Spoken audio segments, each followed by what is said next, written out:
से 9 जिला पंचायत सदस्य बसपा के जीते। और आप ही, मैंने कहा ना कि आपके हमारे बीच का जिला पंचायत सदस्य खुर्शीद आलम भी उस सदन के अंग है। उस 43 में से 43वीं जो वार्ड संख्या 43 है उसके सदस्य खुर्शीद आलम भी। संजोग से मैं उनका प्रतिनिधि हूँ।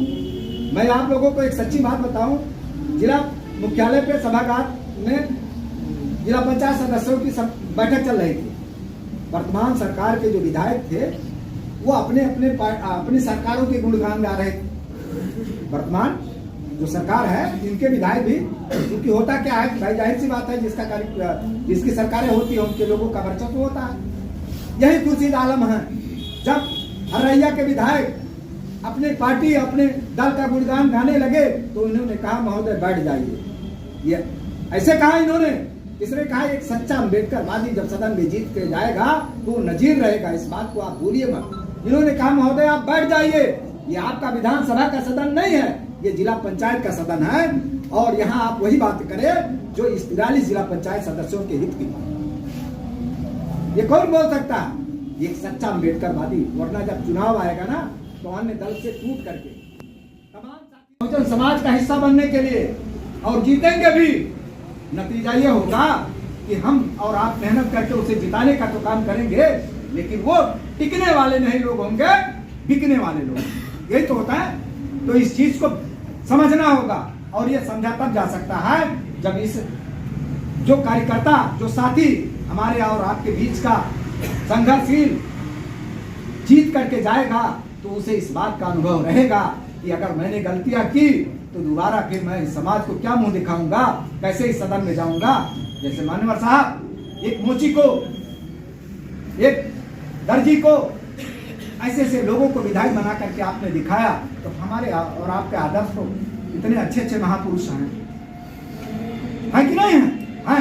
तो हमें और आपको इस चीजों से सावधान रहना होगा, बचना होगा। वरना आप याद करिए जब पिछली 2022 में चुनाव हुआ था नगर पंचायत का, हम लोगों ने 3 प्रत्याशी उतारा, तीनों आए, चुनाव लड़े। भाई का कार्यक्रम भी हमने लगाया हमारे जिला अध्यक्ष कार्यकाल में, तीनों जगह पे लगा। और आज वो आए और विलुप्त हो गए। क्यों हो गए? क्योंकि वो मिशनरी नहीं थे, हमारी आपकी तरह संघर्ष करके वहां नहीं पहुंचे थे।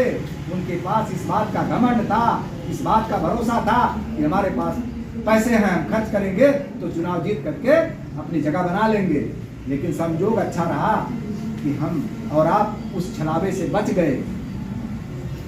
तो ऐसे परिस्थितियों का भी हमें और आपको सामना करना पड़ेगा, यकीनन करना पड़ेगा। इसमें कहीं दो राय नहीं है, क्योंकि ठगने वाले ज्यादा आएंगे, टिकने वाले कम आएंगे। और अगर एक सच्चा रहेगा तो ईमानदारी से वो जब से निर्वाचित होगा और जब तक उसका कार्यकाल खत्म नहीं होगा, उदाहरण के तौर पे खुर्शीद आलम को देख लीजिए। चाहते तो तमाम दलों में तमाम अवसर मिले थे, चले जाते, मिले कर लेते, लेकिन नहीं, उन्हें पता है कि हमारी सच्चाई हमारा समाज, हमारी हकीकत हमारा समाज है। इसी समाज की देन है कि हम और आप जीते,